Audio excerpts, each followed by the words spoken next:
All right, I see you now, Matt. All right.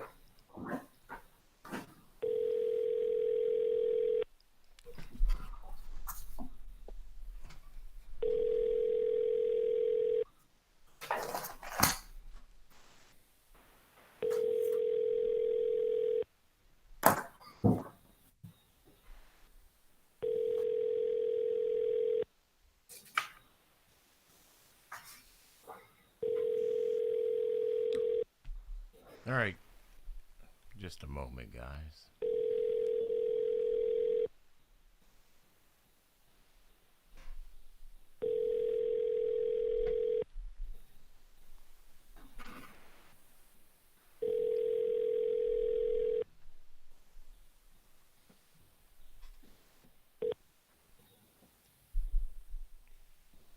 Still looking for an engineer, so as soon as he shows up, my regular engineer's not in tonight.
All right, Toby, are you ready? I am, sir. I'm here. Okay. All right. What I'll do is I'll try again, and if the connection with the studio doesn't come through, then we'll go ahead and just do the Facebook Live until our engineer, we can find our engineer. Okay. Okay. All right. So just Yep. bear with me for a moment, and I'll try one more time. All right. No problem.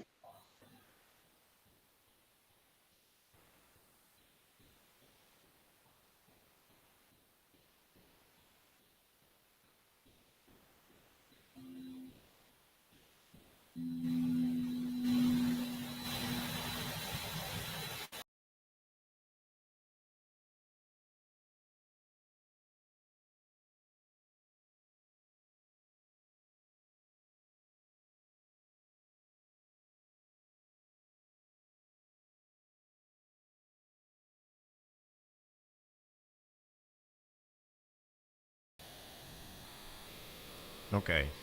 I was just, I was just informed he'll be with us shortly. Okay. Right on. Is Matt on? Matt is on. Can you see Matt? Okay. Good. I Oh, cannot see Matt. all right. You're on your phone. That's why. Yep.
All right, guys, let's just go ahead and go Facebook Live. We'll go ahead and do that, and maybe they'll catch up to us on the radio. All right, you cool with that? All right, let's go ahead and do that. So we'll go ahead in 3, 2, 1. Well, welcome to the Concerned Clergy Radio Show on tonight. We are on Facebook Live. We're still having difficulties trying to connect to the radio station. So at some point, we may actually be connected to the station, and that station being AM 1310 and 95.1 FM The Light. But on tonight's Concerned Clergy Radio Show, we are going to be talking about some of the incidents that have been happening in the city of Indianapolis regarding police action shootings, use of force. We've had some deadly force incidents in the city of Indianapolis.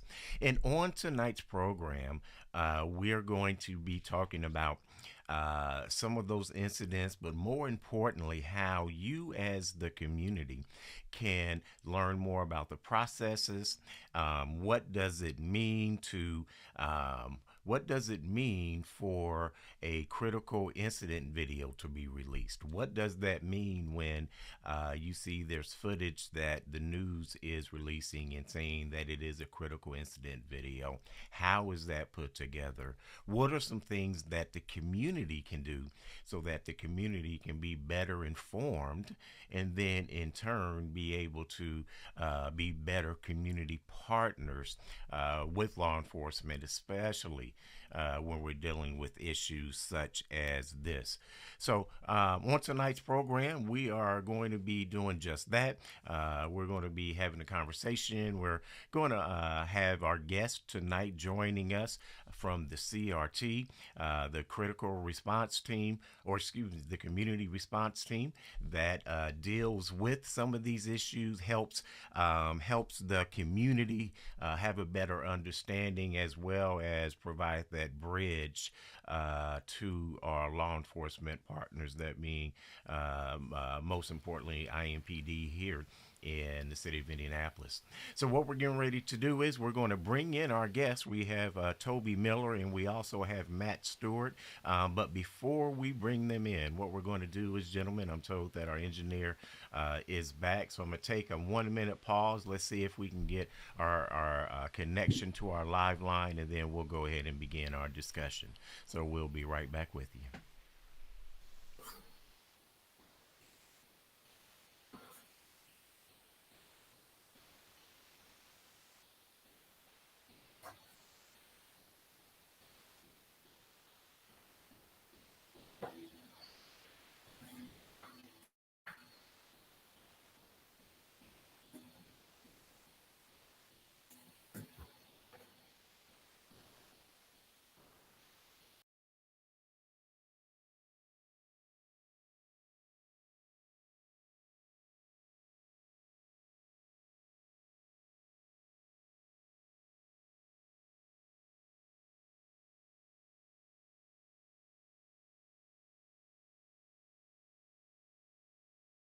Card and no credit check. Show your support and go to onevip.com to get your card today. The One VIP Visa prepaid card is issued by Stride Bank, N.A., member FDIC. Pursuant to a license from Visa USA, Inc., use of the One VIP card is subject to terms and conditions.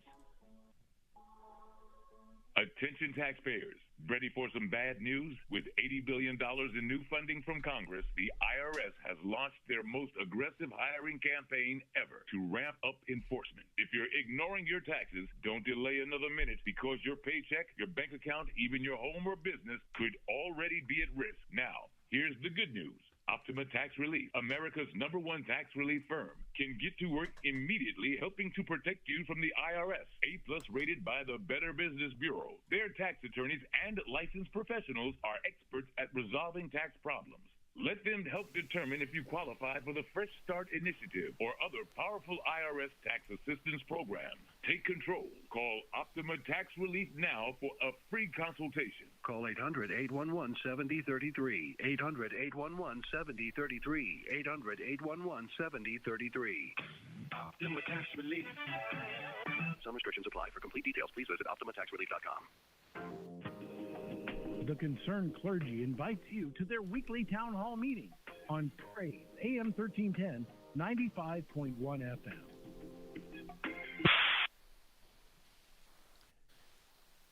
Welcome to the Concerned Clergy Radio Show. I'm Reverend Tony Alexander, and I'm glad to be joined on tonight. I've got some special guests that are joining me from the CRT, that being the Critical Response Team here in Indianapolis, or excuse me, the Community Response Team in Indianapolis.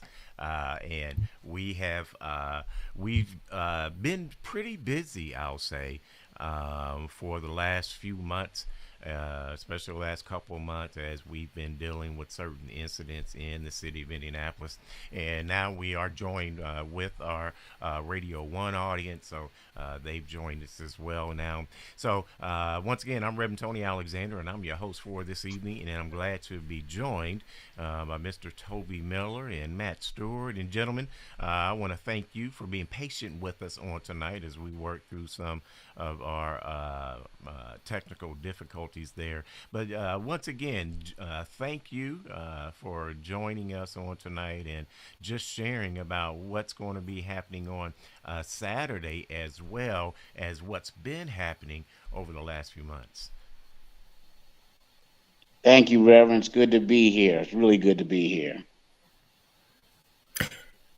As well, Reverend Alexander, thank you. So, Matthew Stewart, and I'm always honored to be on the Concerned Clergy program. And I just, by way of introducing myself to the audience, so again, I'm Matthew Stewart. And I know on the screen it has my last name, which is a commonly done. My last name is actually spelled with a D as in David, and I say that because I'm going to give out my email address, and if you put a T in, it won't come to me. So the last name is spelled Stewart, Steward, as in David. So anything that you want to follow up with me this evening, my email address, that's great. Boy, that's just good turnaround. So it's matthew.stewart@indy.gov. matthew.stewart@indy.gov. Reverend Alexander, I just wanted, and to Toby, thanks for allowing me the opportunity. Just so your audience knows a little bit about me, I am a lifelong resident of Indianapolis, Indiana. Grew up, went to public school, 43, and then to Broad Ripple High School, and then down to Bloomington for a stint at Indiana University. Came back and almost immediately came to the Indianapolis Police Department as a police officer with the Indianapolis Police Department. Served here for about 37 years, and then retired from the police department in June of 2020, and then ended up coming back to the police department about 6 months later as a civilian, and in January of 2021. And so my title here with the police department is Strategic Initiatives Officer. Again, I'm a civilian officer with the Indianapolis Metropolitan Police Department, and I really have, three primary functions. One is we work with a group called the Community Resource District Councils, which there are 6 of those councils made up, at least 6. Some districts have an additional one, but at least 6 district councils that are made up completely of citizens. And it's my job just to kind of be a facilitator for them if they need resources or any information from the police department, just to kind of supply them with that information, or personnel from the police department to supply them with that. And then the second thing I do is work with faith leaders. We all know as a community that it is just critically important, especially if you're from the African American community, that we rely heavily on um, faith leaders to make sure that our community is on point and that is doing the kinds of things that we need done to move our community forward. And then the very last thing that I am trying to do in this role as strategic initiative officer for IMPD is to create this marketing awareness campaign to help reduce homicides and violence here in Indianapolis. And so that's going to take on a number of different, down a number of different avenues to try to impact crime. One of the things I heard you say is how can the community get involved and how can the community be effective. So one thing I would say is get involved with one of the 6 community resource district councils. Those community resource district councils are set up such that they're all civilian. There are no police officers on there. I attend those meetings when I'm allowed to, just to kind of give some data information, to try to give some guidance, if you will. But I have no voting authority or direction. I just basically listen to citizens trying to help the police department figure out how to best impact crime in their particular district in a nutshell. So that's one thing. The second thing I would say, and then I'll be quiet and let the community, Toby Miller, talk.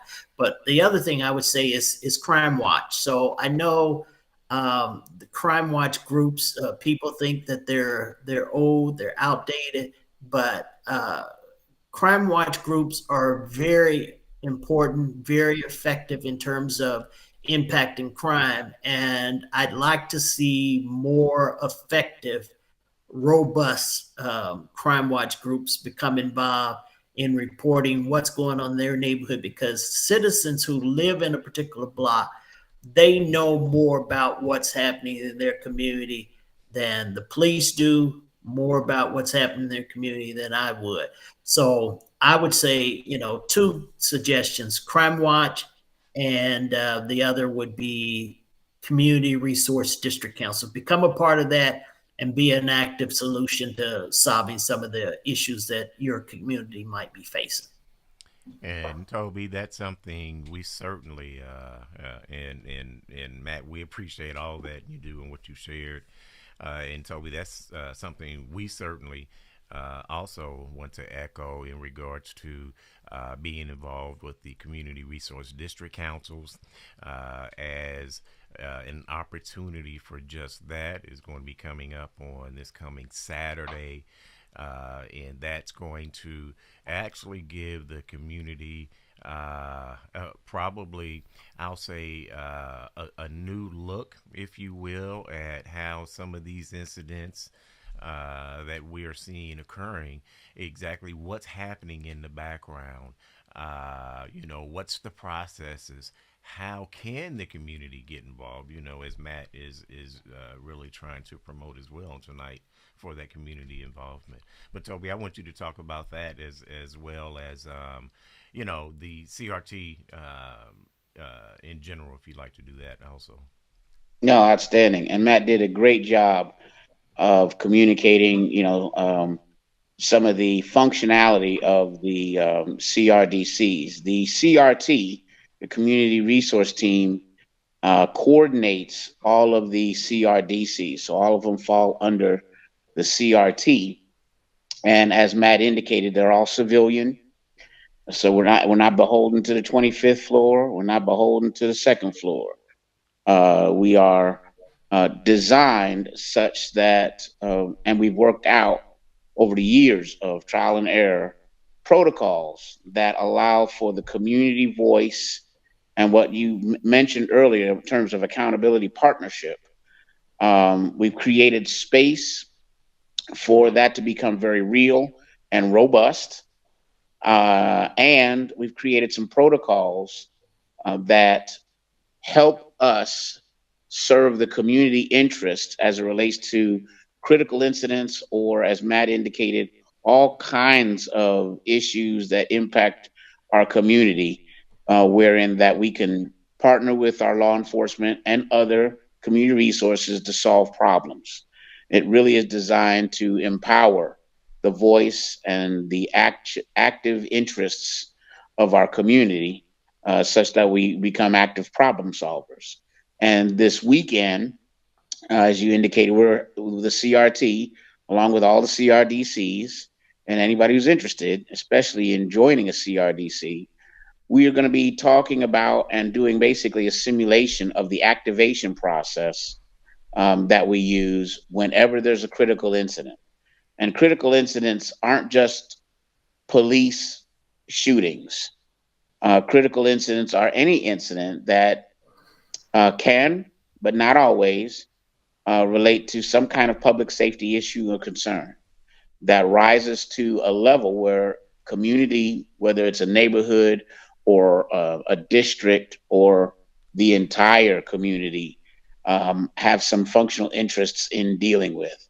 Part of our function is to create awareness, excuse me, and the activation process is one of those first steps that creates awareness about an incident or an issue, and then it pulls the resources together to get facts as we know them about that particular incident, and then create a space where people can ask questions and then develop some talking points that we could take out to our communities and our neighborhoods and identify action steps that, again, put people in the places where they can affect change.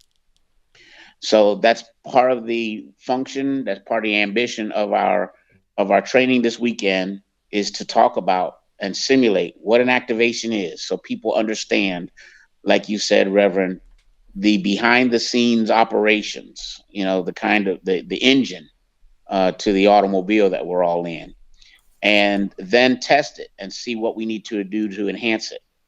How then can that activation process be more robust, and give people an opportunity to game out, so to speak, some of the solutions that they believe are important to be brought to the table as it relates to any of these incidents. Now, specifically, we'll be focusing on police or officer involved incidents, but we don't have to stay there. But that's the nature, the space, and the ambition of this weekend and the work of the CRT as it manages and coordinates the CRDCs.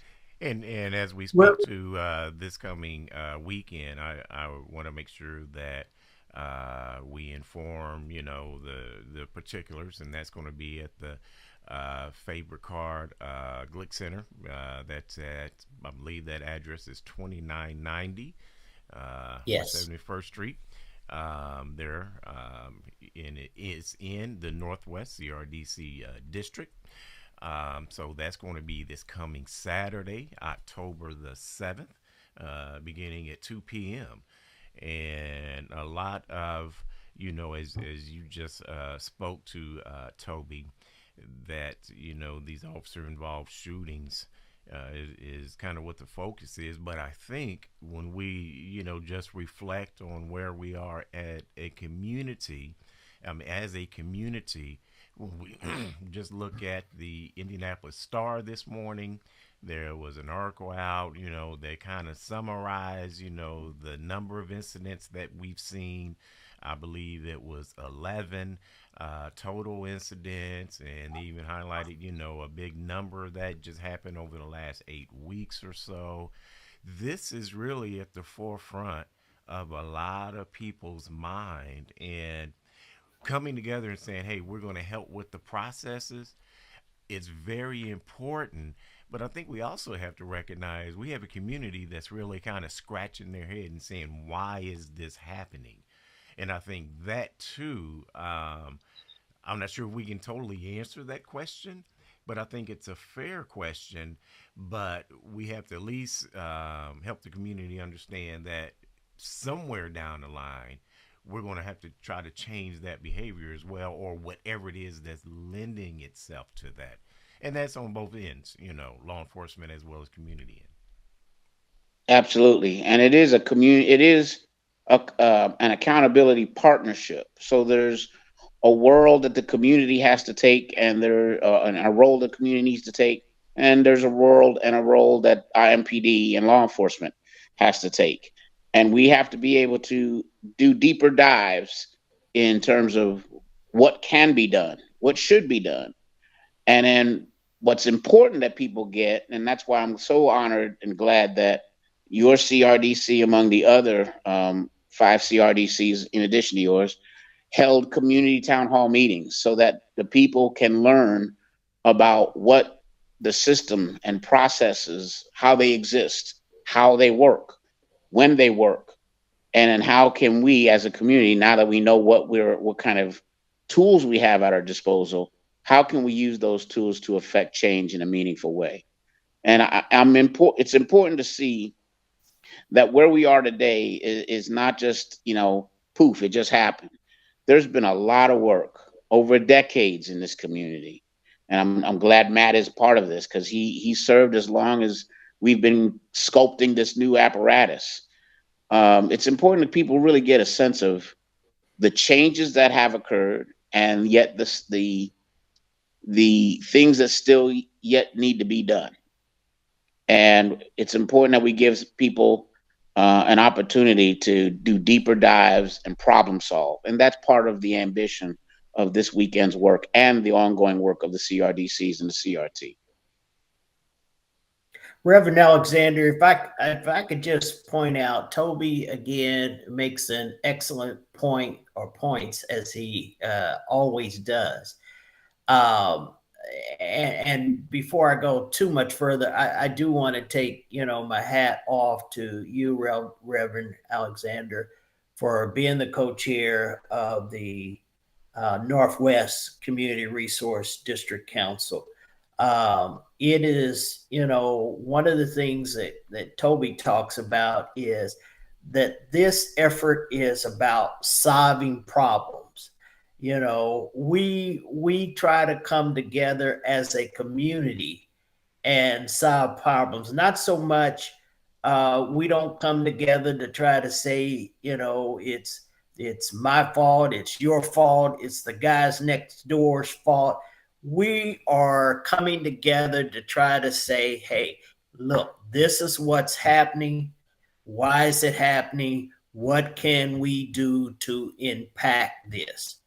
And so we like to reach out to the community to get that community input.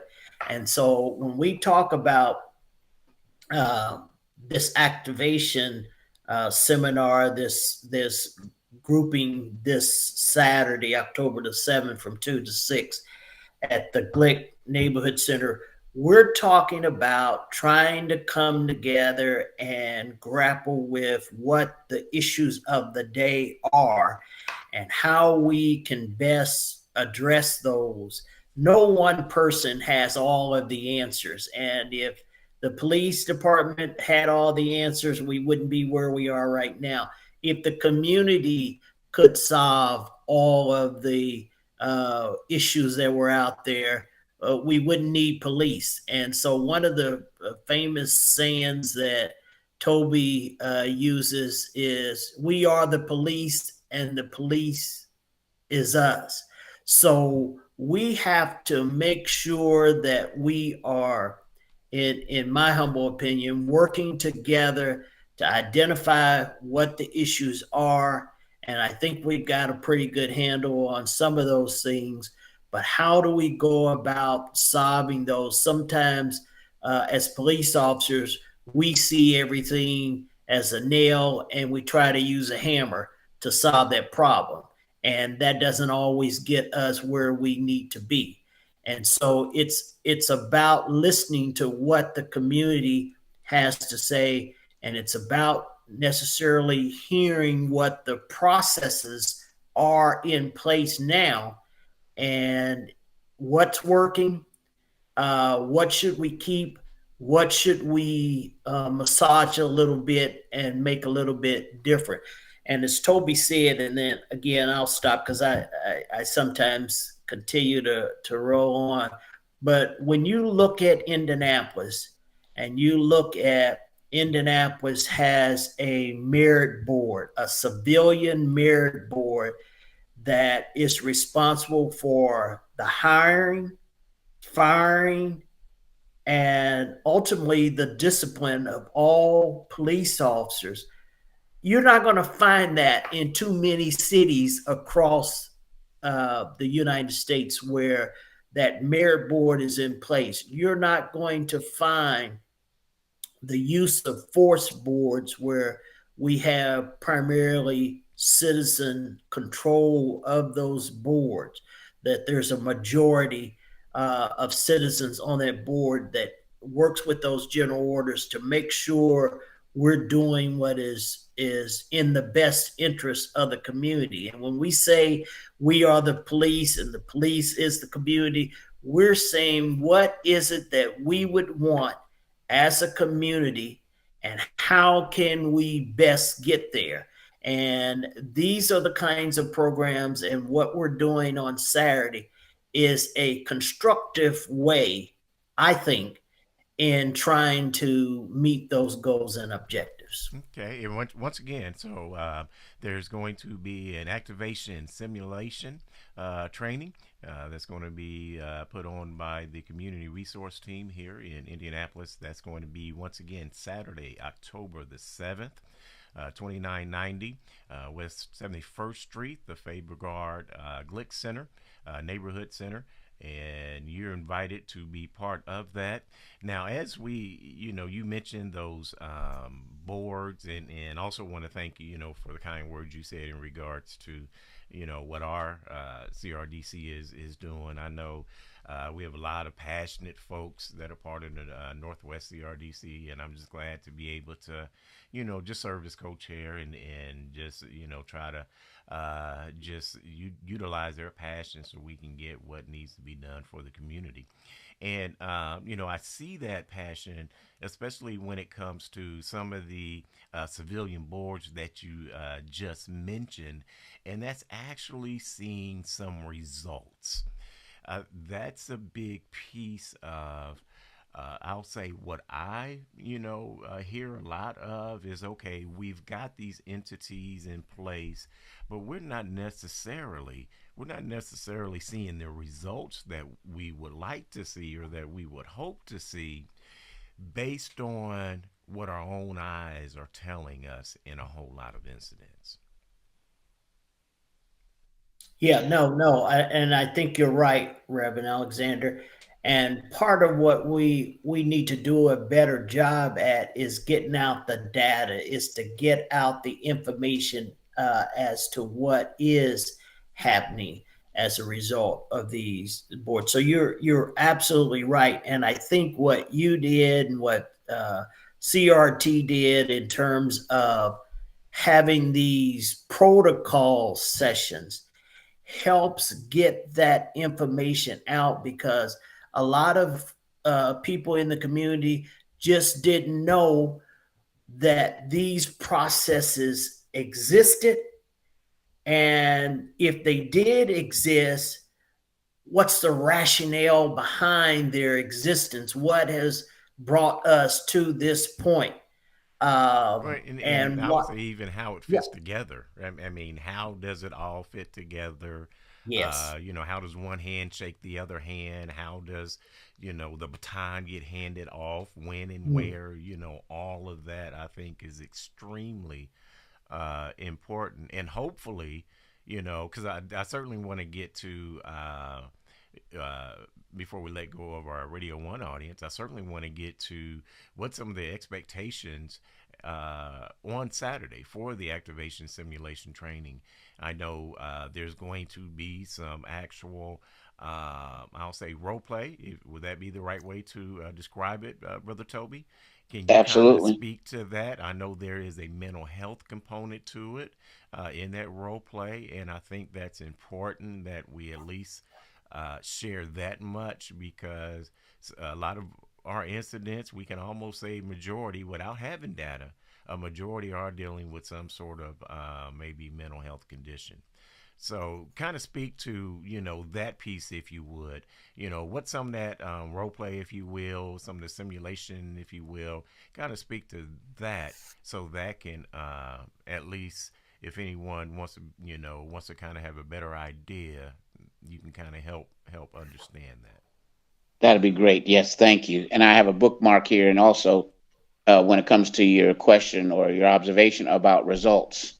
Mm-hmm. So, but first, the experience of the simulation is we will walk through scenarios and actually practice scenarios and describe what does happen, and then pull it apart and say, okay, what was missed? Where are we missing in this space? What other questions do we need to bring to the table, or what other resources do we need to leverage? And that goes for just whether it's an officer involved shooting resulting in fatality, or if it's a mental health issue or a mental health case. What are the community obligations and opportunities? What are we asking law enforcement to do or not do?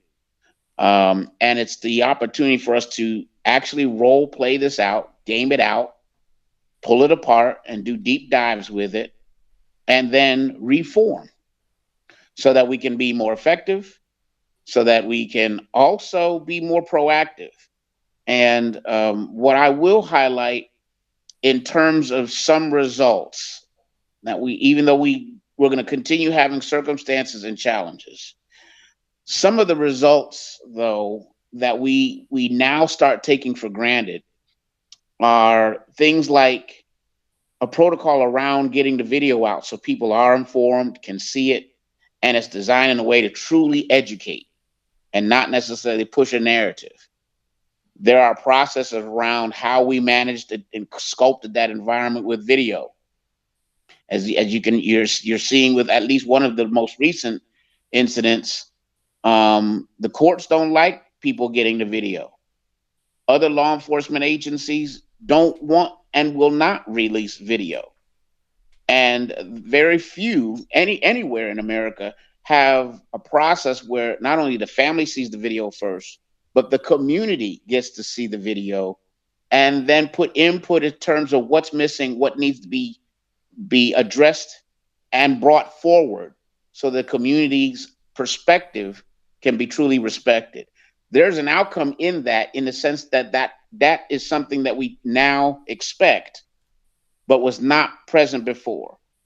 The fact that we do have a civilian majority use of force board, the fact that we now have a civilian majority general orders board, the fact that we have the only community complaint process that has subpoena power anywhere.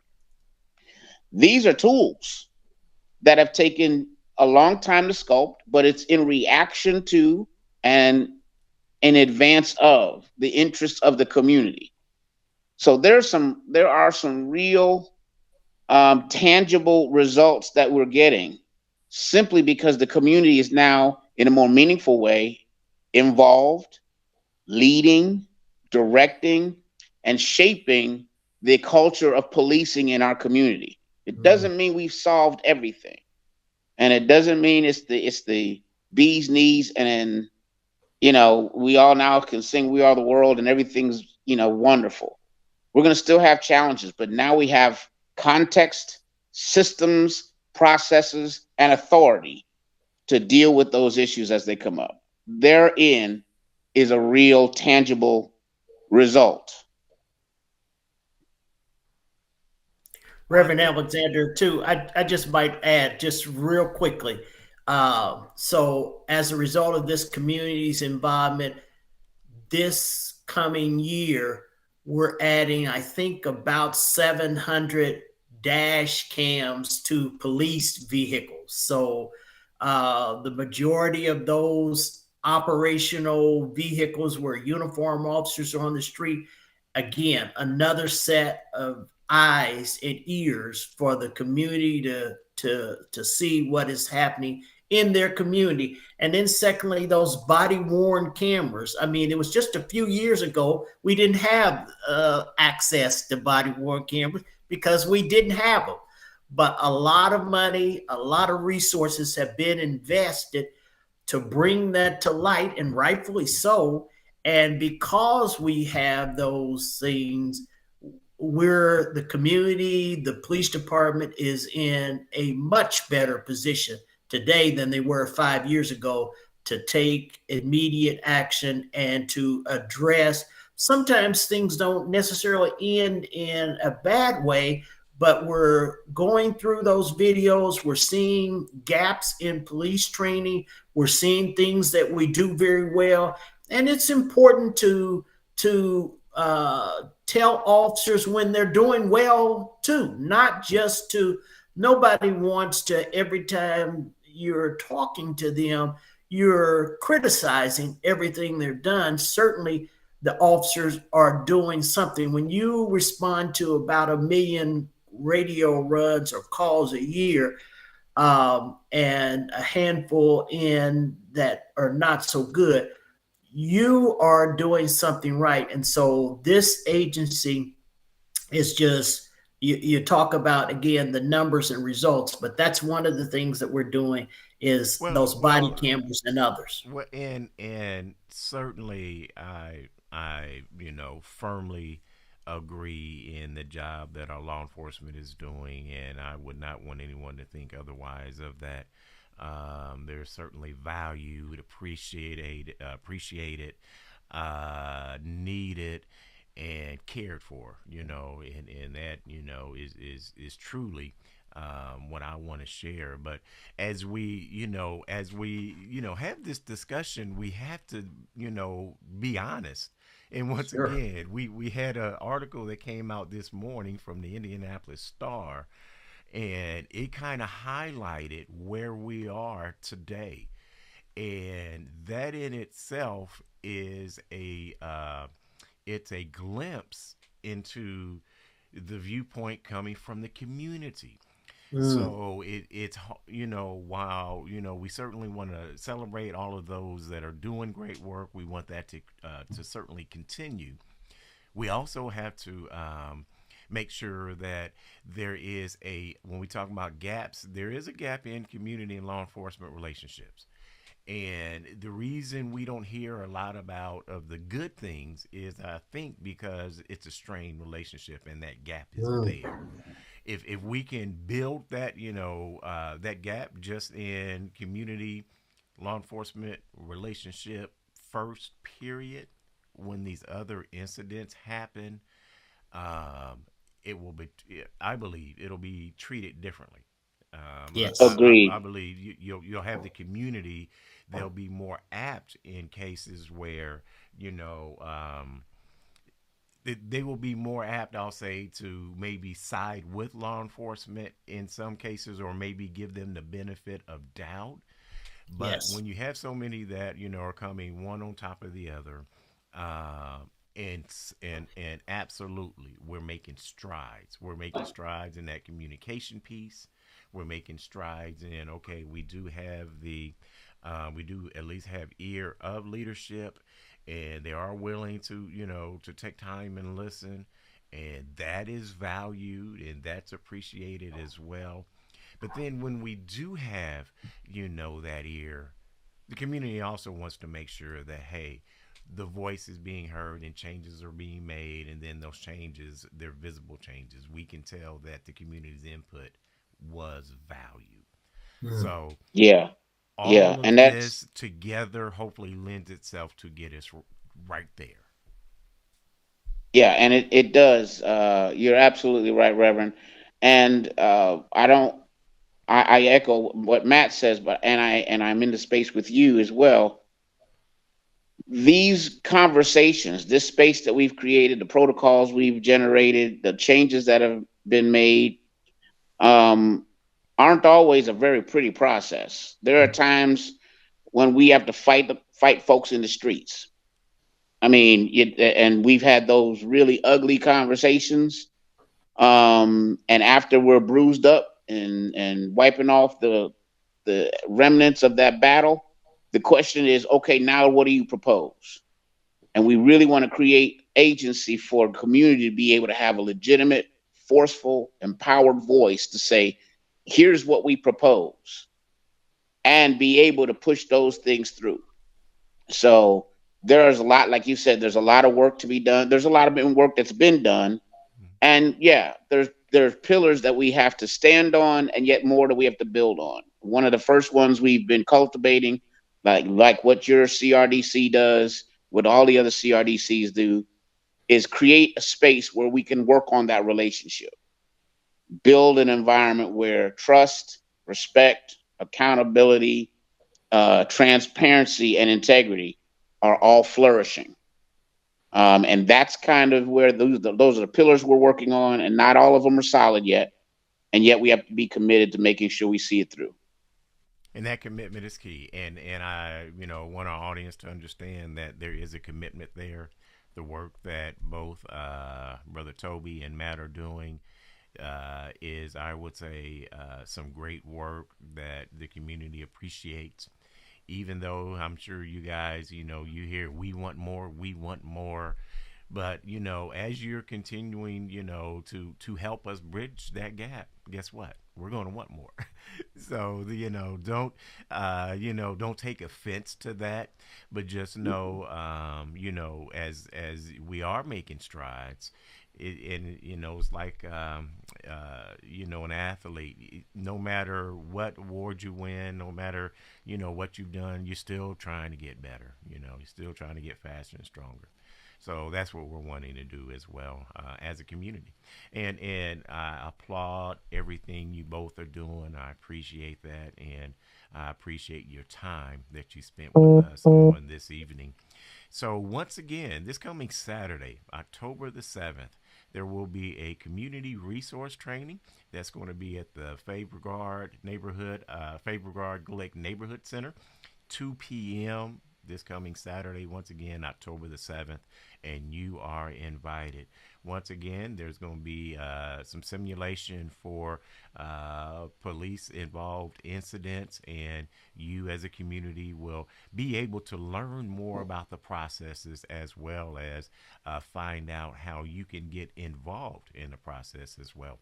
So, gentlemen, we're at the top of our hour. I want to say thank you once again. And any closing comments in our last minute or so? The only thing I would add is, again, Reverend Alexander, I thank you. I thank the Northwest Community Resource District Council for all the work that you're doing. This community is much better because of the work you're doing. All right. Well, bless you. Thank you. Yeah, and I'm right in the space with Matt, filled with the spirit of gratitude for all the work and commitment that you and the other CRDCs show, and the work and in terms of liaison and support and guidance that Matt provides, and final admonishment that we're not done, cannot be satisfied with momentary achievement, because we're really not there. And we still have a lot of things we have to deal with. And the challenge to the community is get involved and advance your proposals such that we get them dealt with, and we really continue to push the trajectory of change. So you can do that this coming Saturday, October the 7th, Faber-Gard Glick Neighborhood Center.